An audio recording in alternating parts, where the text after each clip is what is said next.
Ẹ káàbọ̀ sí orí ìkànnì fídíò tí wàá lẹ́gbẹ̀ẹ́ máa ṣe máa pẹ́ fún fídíò ẹni ojú àlọ́ tún pẹ́ kọ̀rọ̀ àṣírí sílẹ̀ oṣù oríṣiríṣi ọ̀rọ̀ ìṣòwò nígbà wò bá ní àwa kì í sọ ìdáwọ́ wá sí ibi láti wá sọ á jẹ́ pé a ti ṣe ìwádìí tó dá lórí ẹ̀ka tó wá sọ ẹ̀dẹ̀ tí mo pé tó bá jẹ́ pé ìgbà ọkọ ni ẹ̀dá àwọn máa lórí ìkànnì ẹ bá láìkẹ́ subscribe kẹ́ ṣe àwọn fídíò wa ìgbàlẹ̀ máa jẹ ìgbàlẹ̀ àwọn content báyìí pẹ̀lú kan máa fi ọ̀pọ̀lọpọ̀ máa fi àkókò sí ẹ ká tu ojú abẹ́. Ọlọ́run yóò dúró tì wá. Mo fẹ́ sọ̀rọ̀ nípa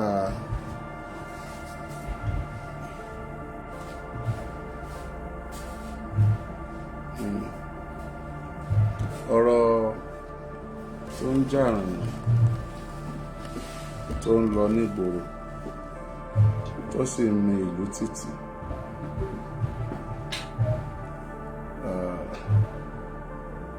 Àìláṣọ Ọlọ́run pàkánù tó tàpérò ọ̀nà èèwọ̀. Fún àwọn ìdí kan kò yẹ kí n sọ̀rọ̀, ṣùgbọ́n fún ìdí kan màá sọ̀rọ̀. Àwọn ìdí kan kò yẹ kí n sọ̀rọ̀, àwọn ìdí kan màá sọ̀rọ̀. Mi ní sọ̀rọ̀ gẹ́gẹ́ bí àfà torí mi ń ṣe mùsùlùmí ni mí, a bí mi sínú Islam ni mo sì ń ṣe, ẹni ń sì ṣe tí ń fi lọ bọ́lọ̀.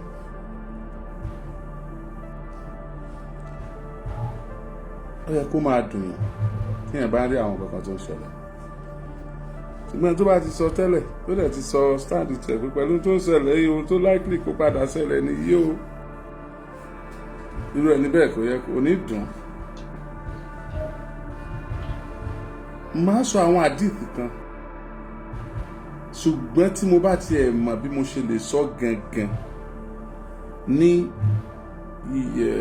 Lárúbáwá tí màá tún wá sọ Yorùbá ẹ̀ tí màá sọ mọ̀ràn tí ó dùn, mi ì ní sọ bẹ́ẹ̀ nítorí pé mi ò kì í ṣe authority. Màá sọ àwọn ìtàn kan tó ṣẹlẹ̀ láyé Ànábì Muhammad sallallahu alaihi wasallam. Mi ì ní sọ bó ṣe yé mi tó nítorí pé inú sọ̀rọ̀ fìlà straight now wọ́n díẹ̀ náà torí pé mi ò kì í ṣe authority. Màá kàn sọ ni. Number 1, ẹ̀yin àfáà wa ẹ pẹ̀ fún wa. Ìgbà wo ni àwọn bloggers ni wọ́n máa kọyán ẹ̀yin àfáà tí wọ́n máa dèrò bò? Ìgbà wo ni á dá yín mọ̀ yàtọ̀ sí àwọn blogger? Kí àfáà wá sórí íńtánẹ́ẹ̀tì kó máa lo íńtánẹ́ẹ̀tì kò sábúrú ń bẹ̀ fà. Íńtánẹ́ẹ̀tì dá, ṣùgbọ́n kí ni àfáà ń lò fún? À ń lò as a blogger ni, à ń bá ń lò as a preacher. A fi ṣètò Ọlọ́run ni, àbáwá náà darapọ̀ máa yé ń bẹ̀. Ẹnìkan kan ò láǹfààní àti sọ̀rọ̀ nípa ẹ̀, bẹ́ẹ̀ bá sì láǹfààní àti sọ, èmi ò láǹfààní torí pé Ànábì sallallahu alaihi wasallam sọ pé àníyàn wa lóore ju sí ọwọ́ wa lọ. Àmọ́ àníyàn tí kálukú fi ń ṣe. A lè máa pèèyàn blogger kó má jẹ́ blogger. A lè máa pèèyàn láàfà kó má jẹ́ àfà. A lè pèèyàn scholar kó má jẹ́ scholar. Àwọn èèyàn gángan àníyàn tí fi wá ń ṣe nǹkan tó ń ṣe yẹn ìní ọ̀sán tẹ́niyẹn ó jẹ́, kì í ṣe tí àwa ẹ̀dá tí à ń pè é. Àníyàn tí fi ń ṣe tí ń ṣe yẹn gangan ìní ọ̀sán tẹ́niyẹn jẹ́. Èyí tó sì jẹ́ pé àníyàn tí wọ́n lóore ju sọ́wọ́ wa lọ yìí, Ọlọ́run nìkan lórí ẹ̀dá ò rí. Now, ta ni Alhaja Kawulat? Alhaja Kafila Amọ́dàrúfáì, ọmọ bàbá wa Amọ́dàrúfáì nílẹ̀ Ìbàdàn. Ta ni Alhaji wa Akéwùgbà Gold? Alhaji wa Muhammadu Taofik Akéwùgbà Gold, ọmọ Akéwùgbẹ̀rú lọ́yọ̀ọ́ Aláàfin, òjò pàṣẹkẹrẹ mọ́dẹ ọmọ Àtìbà, ibi wọ́n ti ń sọ fún lówó kó gbowó, tí wọ́n ti ń sọ fún wọ̀fà kó fọfà á lẹ̀, àṣé kó lè bá àdìjà kó lè bá àdá pọn kọ́mọ ọba aládé ó lè bá àríjẹ ń bẹ̀. Àwọn ni wọ́n gbìgbàdo ọ̀ràn sẹ́yìn kùlé ẹlẹ́yìn kùlé ò gbọ́dọ̀ fàtù, àgbàdo ò sì gbọ́dọ̀ mọ́ dà, kò gbọ́dọ̀ mọ́ yọ ọmọ. bẹ́ẹ̀ sì ni kò gbọdọ̀ jẹ́ ń bẹ̀. ẹ̀yin èèyàn wa ṣe ráwọn méjèèjì ẹ má jẹ́ á ṣe mistake rárá. Ẹ já kọ́kọ́ agree pé èèyàn ni wọ́n, they are human being like us. Gbogbo ohun tí bá sì ń jẹ́ èèyàn nú ayé ló lè ṣàṣìṣe. Gbogbo ohun tí bá ń jẹ́ èèyàn nú ayé ló lè kú bì kan. Gbogbo tí bá ń jẹ́ èèyàn nú ayé ni ò lè perfect. Ọlọ́run nìkan lọ́ba tó perfect. Ipò ànábì Muhammad sallallahu alaihi wasallam, àwọn àfáà fi yé wa wípé Ọlọ́run fúnra rẹ̀ ń ló transform ẹ̀, ń ló operate ẹ̀, tó kó ohun tí ń jẹ́ ìjọmọnìyàn tó lè mú kọsẹ̀ ló kó kú wájú rẹ̀ kó tó di pé ó dànù bí. Ṣé ẹ̀ tún gbàgbé wípé kí ànábì sallallahu alaihi wasallam kó lè rí sẹ́jẹ́ kó má bàa kọsẹ̀ lára bàbá, Ọlọ́run pa bàbá ẹ̀ kó tó dáyé. Kó má bàa kọsẹ̀ lára ìyá, Ọlọ́run pa ìyá ẹ̀ kó tó gbọ́njú.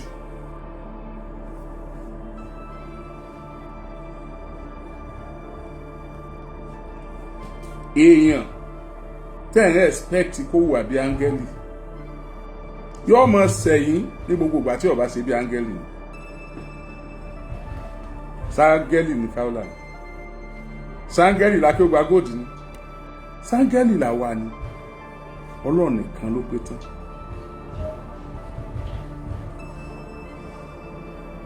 Ẹ má máa treat àwọn ọ̀rọ̀ kan bí ọ̀rọ̀ ẹ̀sìn rárá. Ẹ má treat ẹ̀ bí ọ̀rọ̀ ẹ̀sìn. Because it was not started as a religion matter. It is their relationship. And their relationship is not that mo fẹ́ kéwú lọ́dọ̀ ẹ, wàá kọ́ mi kéwú, mo fẹ́ gba ìmọ̀ lọ́dọ̀ ẹ, mo fẹ́ kọ́ ẹ̀sìn lọ́dọ̀ ẹ. No! Akéwùgbà Gold is a human being. Àwa èèyàn, leave emotion out of this matter. Alhaja Kawulat is a human being. Leave emotion out of this matter. Ẹ jẹ́ káwọn méjèèjì, ẹ jẹ́ kí wọ́n jọ ṣe jọ́jọ́. Tí wọ́n bá jọ agree pé wọ́ọ̀wọ́ kò ṣiṣẹ́ mọ́, kàn ṣe jọ́jọ́. And if you know you don't believe in Islam, stop waiting for a personal issue and put it on Islam and treat it as an Islamic issue. No. Gbogbo nǹkan ló ti yanjú nínú ẹ̀sìn tiwa tí ṣe Islam. Ẹ̀yin tẹ́ ń jáde, religion of peace indeed. Is this religion of peace? Is this? Is that? Islam remains religion of peace. And Islam does not compete with any religion. And I don't think any religion is competing with Islam. Mi ò rí bí tí Jesus Christ ń compete pẹ̀lú ẹ̀sìn kan gbà tó wà láyé. Mi ì dẹ̀ rí bí tí Ànábì sallallahu alaihi wasallam tó ti lọ compete pẹ̀lú ẹ̀sìn kan gbà tó wà láyé.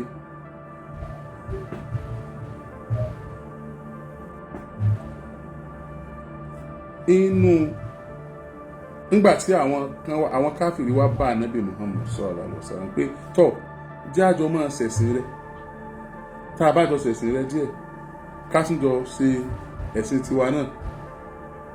Ìgbà náà lọ́nà sọ àyà Al-Qur'an àkàkà kúrúyà yóò alikafirun la abudu ma ta'budun wala ana abidu ma abadtum wala antum abiduna ma abudu lakum dinukum waliya din. Ẹ̀sìn tí kó máa jẹ́ ti ẹ̀sìn tiwa kó máa jẹ́ tiwa. Bí n bá lè tú gbogbo ẹ̀, Musa mọ̀ pé lakum dinukum waliya din. Ẹ̀sìn yín kó máa jẹ́ ti ẹ̀sìn wa kó máa jẹ́ tiwa. Tí n bá lè rọ àwọn pọ̀ kí n máa rán mú, kí n máa ká lòlò, kí n lè pè bí Ọlọ́run ṣe dá Lárúbáwá tán ṣe ń pè tiwọn. Ẹ̀sìn mi ṣàyè mi. Mo dẹ̀ lè bá Kìrìsìtẹ́nì dòwò pọ̀ tí ì ní jàǹbá ẹ̀ tájọ jọ̀rẹ̀ tájọ máa ṣe dáadáa. Mo lè bá Mùsùlùmí dòwò pọ̀, mo lè bá ẹlẹ́sìn àbáláyé àbí tí ní ìkópọ̀, mo lè bọ́ Ṣàngó dòwò pọ̀, mo lè bọ́ Ológun dòwò pọ̀, mo lè bọ́ lọ́ya dòwò pọ̀, tá à ní jọ sọ tó jẹ mẹ́sìn. Tí mo bá tẹ̀lé ìlànà ẹ̀sìn mi pẹ̀lú ìbádòwò pọ̀, ẹ̀sìn ni ó tún wù ni. Ṣùgbọ́n gbogbo àwa tá à ń lágbo ẹ̀sìn, àwa tá à ń polongo ẹ̀sìn nínú ẹ̀sìn Islam, mélòó nù wà o? Àti Islam àti Kìrìsìtẹ́nì àti ẹlẹ́sìn àbáláyé, mélòó nù wa ló ń fi ìwà rẹ̀ polongo ẹ̀sìn?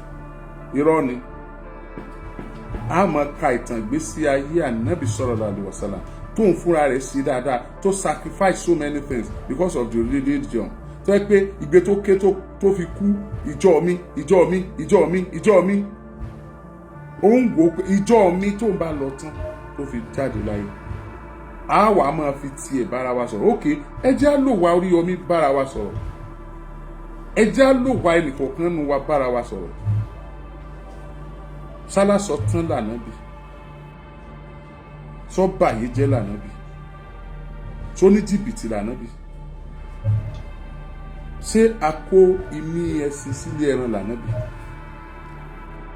rárá kì í ṣe tánàbì bá báyàn dòwò pọ̀ ṣé yọ jàǹbá ẹ̀ tánàbì tán bá gbé àmọ́nà sánàbì lọ sọ máa ń jàǹbá àmọ́nà ṣé wọ́n lè fàyà balẹ̀ lánàbì lórí nǹkan àbí wọ́n lè fàyà balẹ̀ lé lórí sáwọ̀ wá jàǹbá àmọ́nà sáà jàǹbá àbáyàn dòwò pọ̀ ṣé wọ́n lè fọkàn balẹ̀ lé wa lórí ẹjẹ́ àbíra wa dẹ́yìn tẹ́ mọ́ kó ẹ̀sìn mọ́ èèyàn méjì ló ń jà o Alhaja Kawulat àti Alhaja Kewugba Gold àwọn náà ní relationship friendship àjọṣepọ̀ wọ́n yára wọn lówó wọ́n fẹ́ gbowó wọn wọ́n jọ ń sọ̀rọ̀ tẹ́lẹ̀ tí wọn bá jọ jẹ́ pé wọ́n jọ wọléwọ̀de bóyá ìfẹ́ ẹ̀sìn àbí ìfẹ́ ìlú àbí ìfẹ́ pé wọ́n jọ ga débì kan nú ayé tí wọ́n jọ ń ṣe inú ara wọn láàrin ara wọn wọn ní mọ̀ sọ nídòó yára wọn lówó ẹ fi ẹ̀sìn wálẹ̀ ẹ treat matter yìí ẹ treat matter yìí ìkúkú ṣe sẹ̀rí àkọ́ tí wọ́n gbéra wọn lọ ṣé sẹ̀rí àkọ́ tí wọ́n gbéra wọn lọ ni ebi kóòtù ayé náà gbéra wọn lọ fún àwọn méjèèjì náà nígbàgbọ́ nínú sẹ̀rí àkọ́tù náà ẹ̀sìn yìí àwọn méjèèjì wọ́n máa kọ́ wa lẹ́sìn ní tó mú wọn tó fi lọ sí kóòtù ayé ọ̀rọ̀ ayé náà ń jà sí yẹn kó ṣe sẹ̀rí àkọ́tù náà lọ náà wọ́n ń jókòó sẹ̀rí àlọ́jàba wọ́n ń jókòó sẹ̀rí àlọ́jàba wọ́n ń jókòó sẹ̀rí àkáàkiri wọ́n lọ sí sẹ̀rí àkọ́tù wọ́n ti pọ́rọ̀ ẹ̀sìn náà sọ leave our religion alone àwọn kankan máa ń fọyàn lórí kò dẹ̀ dá kò dá àwọn òbí lẹ́yìn tí ọ̀bà fẹ́ kí wọ́n bú bàbá àwọn kọ́ mọ̀ wọ́n bú bàbá bàbá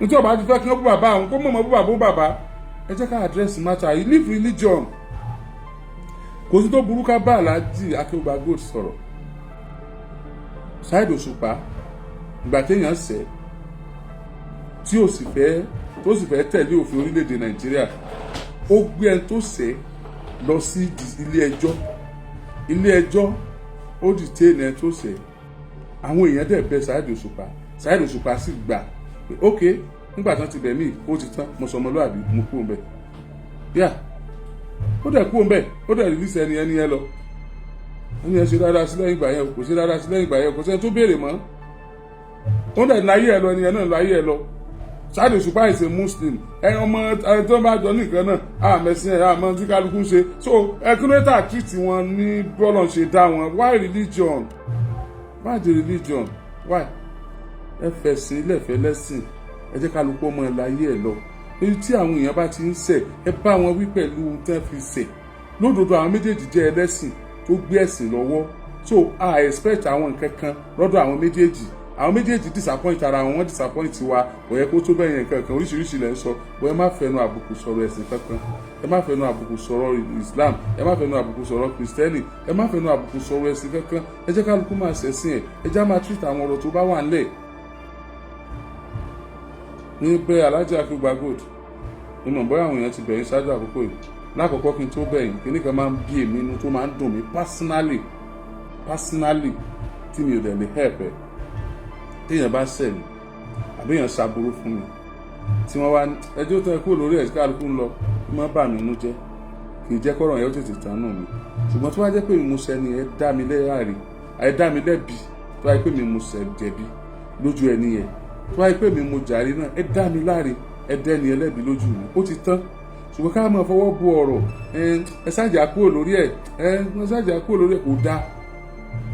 kò dáa Alhaji Kewugba Gold ń béèrè fún pé ókè Alhaji Kawulat sọ báyìí tí wọ́n bá rẹ́rìí fún lè tí wọ́n bá ti kíní kan lélẹ̀ tí wọ́n bá rẹ́rìí náà tọrọ àforíjì fine wọn àdẹ tọrọ àforíjì nìyẹn Alhaji Kawulat mọ tó ń sọ nìyẹn Alhaji Kewugba Gold dẹ̀ fẹ́ proof pé lọ́jọ́ ọ̀la o kí wọ́n rí i pé òun ò ṣe tí Alhaji Kawulat sọ o tó ń bá ti sún wọn lọ ilé ẹjọ́ ni ló fi lọ ilé ẹjọ́ kí ṣe pé láti fi Alhaji Kawulat tó bá ṣe pé lóòótọ́ ni Alhaji Akeugba Gold ṣetán láti fi àjà Alhaja Kawulat. You have proved your point pé ẹ̀sìn tí wọ́n lè ṣe báyìí ẹ lọ withdraw matter ẹ jẹ́ kálukú ọmọ lọ ẹ má jà Alhaja òpẹ́ bẹ̀yẹn ẹ jọ ẹ lọ withdraw matter ẹ má jà pẹ́ lórí ọ̀rọ̀ yìí ẹ má jà pẹ́ ẹ má jẹ́ kéèsì kan máa wá oṣù kéèsì tábà pẹ́ lórí ibi tẹ́ tí ń ṣe gá èsì kéèsì máa fọwọ́ báyìí ní olùfàṣẹ anybody àti èsì kéèsì o bẹ́ẹ̀ tó bá rò pé èsì kéèsì lòun ìgbà tó pera rẹ bẹ́ẹ̀ èwo tèmi láti ní ọ̀jẹ̀ tó fẹ́ jẹ́ so wọ́n lówó ọ̀tún pera rẹ bẹ́ẹ̀ ìpèyàn lè ṣe kéèsì but what I'm saying is that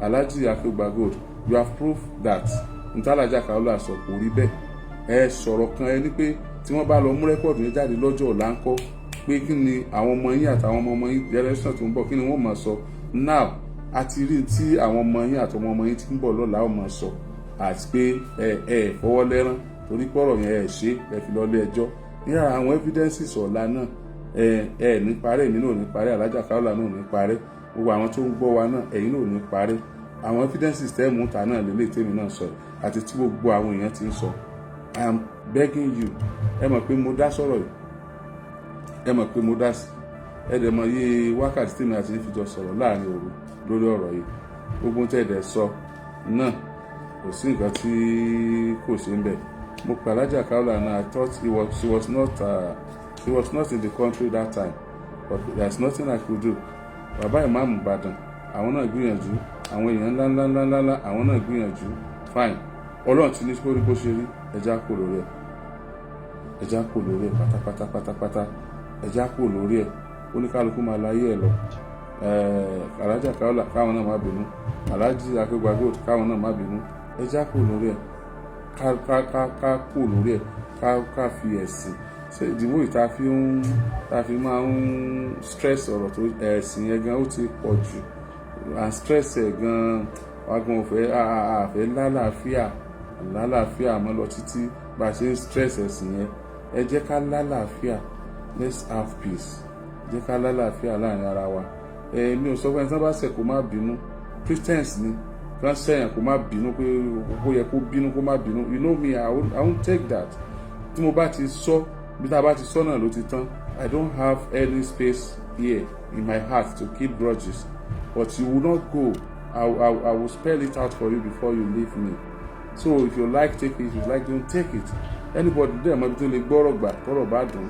so I don't blame anyone here tí Alhaja Kawulat bá jáde níbi tán wà yẹn àwọn náà lè sue Akeugba Gold àwọn náà lè sue Alhaji Akeugba Gold ó lè máa lọ bẹ́ẹ̀ kó máa lọ bẹ́ẹ̀ so I don't think it's ideal so èèyàn lè bínú nígbà yà Ànábì sàlá wọ́n lẹ́nìkan kọrin bú Ànábì kọrin ó sọ̀rọ̀ tí ò gbẹnu ẹ̀ sí Ànábì sallallahu alaihi wasallam gbogbo àwọn sọ̀hábà Ànábì ti ń bínú tíjọ́ tí àwọn bá rí wọ́n Ànábì wá wà níbi kan jọ kan ọkùnrin tó kọrin bú Ànábì tó kọrin burúkú tí ò gbẹnu yàrá ìyá ẹ̀yìn ó wá yọ ọlọ́ọ̀kan ó dẹ̀ ń bọ̀ sọ́dọ̀ Ànábì sallallahu alaihi wasallam ọkùnrin ló dé yìí àwọn tó jẹ́ akíkanjú tó wà lọ́yà rẹ̀ wọ́n ti fa ìdáyọ́ kí ni Ànábì ṣe bó ti súnmọ́ Ànábì báyìí àwọ̀lékè aṣọ Ànábì sallallahu alaihi wasallam bí ìbára ètò ẹ̀yìn àfà o mo gúfà bí ẹ̀mí ìbínú ẹ bá ń ṣàtúnṣe mi ní sáfà o mi ní sọtọ́rítì o mi ò ní fatuwa tí mo mú wá o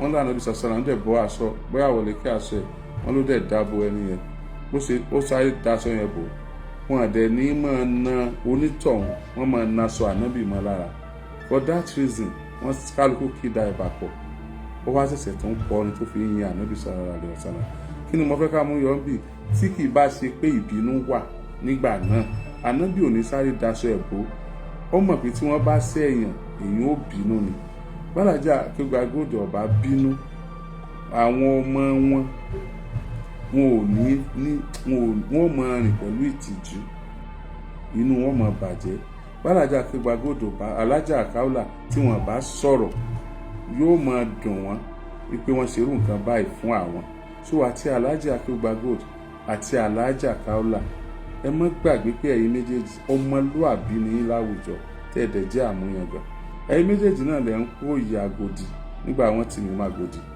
tí ẹ bá yanjú ọ̀rọ̀ yẹn títí mo fún ẹ̀yin méjèèjì ní òní Tuesday Wednesday Thursday ẹ mọ̀ sí ẹ̀jẹ̀ ń sọ Alhaja Kawulat gbọ́dọ̀ wá kí Jímọ̀ níta lọ́jọ́ Friday Alhaja Akeugba Gold, I don't care. I don't care. I will not call your number. I, Abdurrahman Oriyomi Hamzat, I will not call your number. Alhaja Akeugba Gold, wọ́n gbọ́dọ̀ wá kí Jímọ̀ níta lọ́jọ́ Friday. Don't tell me anything. You know I know a lot of things. You know the relationship we have. And the relationship I have with both of you. Alhaja Akeugba Gold. Alhaja Ahmada Rufai. Alhaja Ahmada Rufai. Kawulat. Wọ́n gbọ́dọ̀ wá kí Jímọ̀ lọ́jọ́ Friday níta. Wọ́n gbọ́dọ̀ kí Jímọ̀ lókè kúra. Wọ́n gbọ́dọ̀ kí Jímọ̀ lókè kúra. I will not come to Okekura. Alhaja Kafila ń kó ìyà àgòdì ńgbà wọ́n tì mí mọ́bẹ̀. Alhaja Akeugba Gold ń kó ìyà àgòdì ńgbà wọ́n tì mí mọ́bẹ̀. I will not come to Okekura. I promise you. I will not come to Okekura. Alhaja Ahmada Rufai Kawulat wọ́n gbọ́dọ̀ wá kí Jímọ̀. Kó tó di Jímọ̀ wọ́n gbọ́dọ̀ wá ń ta. Gbogbo ohun tẹ́ ẹ bá lè ṣe. Gbogbo ohun tẹ́ ẹ bá lè ṣe. Everything tẹ́ ẹ bá lè ṣe. I want you to do it. So ẹ̀yin fúnra yín lẹ́sàárẹ̀ lọ sí High Court tell lọ ti bẹ́ẹ̀lì ni because bail High Court ó supersede Supreme Magistrate Court àbí sítì mi ọ̀ wà kó tó di déètì tí wọ́n fún wọn ní July ní tẹ̀sàrí yanjú ẹ̀ àbí tí ẹ bá wá wò pé gbogbo gbìyànjú yín kò ṣeé ṣe kó yanjú ṣáájú ọjọ́ yẹn let me know so that I will come out and tell people that you have started, you are trying, you have you have buried the matter. Sir, you have proved your point. Èmi ò sínú àwọn tó ń dá yín lẹ́bi.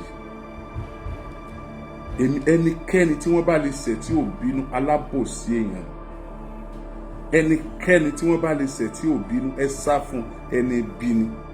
Ṣùgbọ́n ká bínú kó tán. Kọ́rẹ́ ẹni ó bá ní sọ̀rọ̀ kó tán. Ọ̀rẹ́ ẹ̀yin méjèèjì ni mo jẹ́. Ẹ̀yin méjèèjì lẹ jù mí lọ lọ́jọ́ orí ṣùgbọ́n ọ̀rẹ́ ẹ̀yin méjèèjì ni mo jẹ́. Whatever you can do bí o pàṣẹ fún yín o ṣùgbọ́n ẹ̀yin as a person ẹ mọ Oriyomi ẹ dẹ̀ mọ bẹ́ẹ̀ sì lè gba nǹkan lọ́wọ́ mi. Alhaja Ahmada Rufai wọ́n gbọ́dọ̀ kí Jímọ̀ níta tí wọn bá wá kí Jímọ̀ níta tọ́ a jẹ́ pé nǹkan mi ò àtúnjọ mọ́ sọ́là mi àti yín ìsìn ní báràdì Akeugba Gold jà ẹ̀ lóhùn. Ẹ̀yin méjèèjì ni màá bá jà ìbà yín jà gidi ó ti tó gẹ́ Alhaja Akeugba Gold ẹ rántí ipò yín ẹ sì rántí tẹ́ ń wò níwájú Ọlọ́run ẹ rántí ipò yín tẹ́ wà báyìí ẹ sì rántí tẹ́ ń wò níwájú Ọlọ́run gbogbo ẹni tó bá bu yín pátá wàláhì ó ṣàbòsí gbogbo ẹni tó bá gba Alhaja Akeugba Gold ọmọ preach peace ọ̀rẹ́ kó ṣe báwọn Alhaji ò ṣe dáadáa Alhaji ṣe kìnnìkan wàláhì alábòsí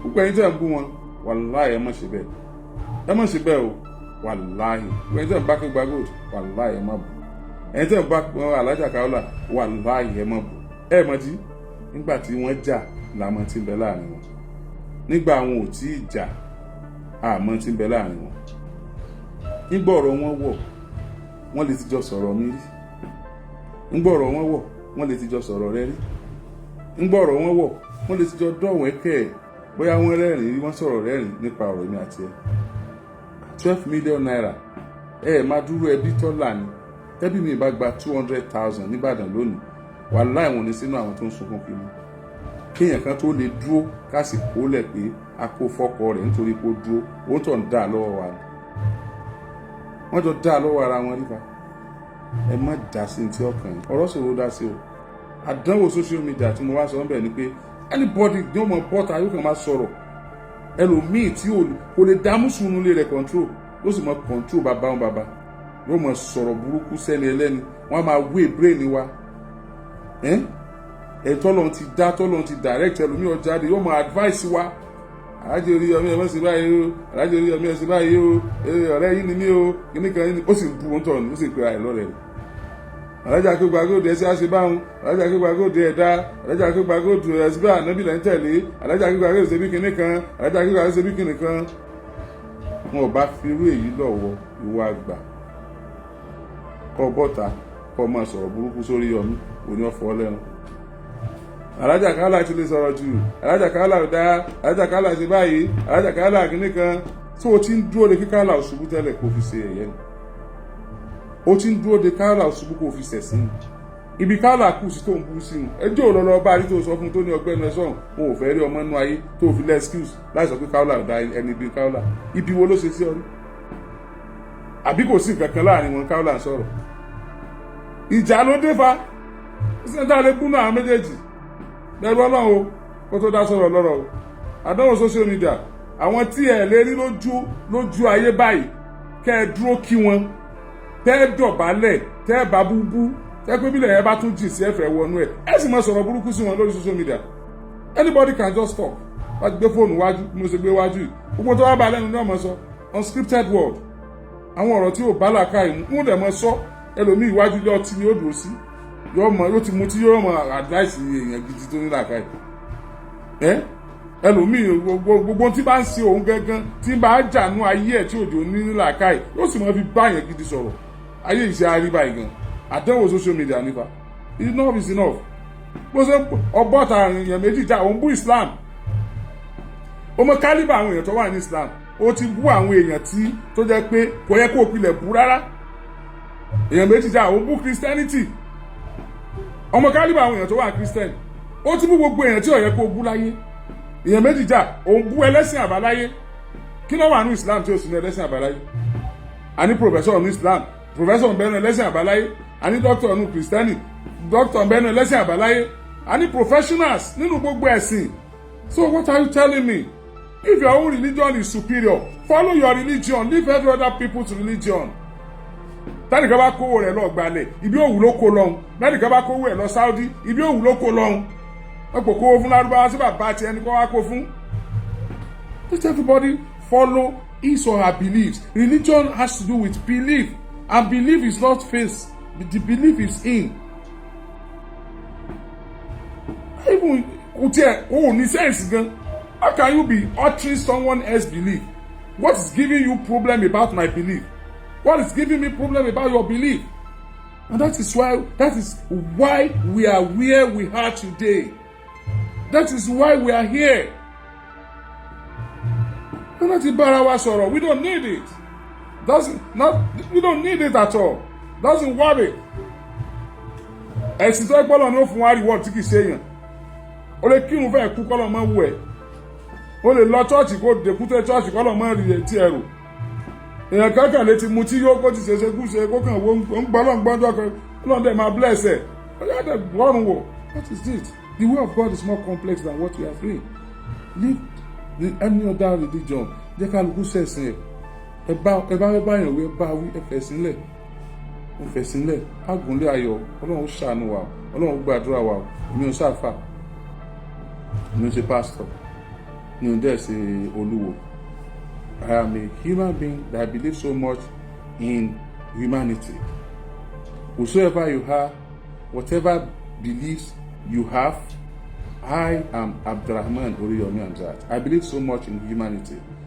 Àbí mi sílẹ̀ Yorùbá kí n tó jẹ́ ọmọ Yorùbá gan Ìbàdàn ni mo kọ́kọ́ jẹ́ kí n tó jẹ́ Yorùbá mo jẹ́ Ìbàdàn ìgbà tí Ìbàdàn belong sílẹ̀ Yorùbá ni mo jẹ́ Yorùbá tí Yorùbá ò bá belong sí Nàìjíríà mi níjọ́ ọmọ Nàìjíríà torí pé Nàìjíríà belong sí Africa ni mo fi jẹ́ ọmọ Africa.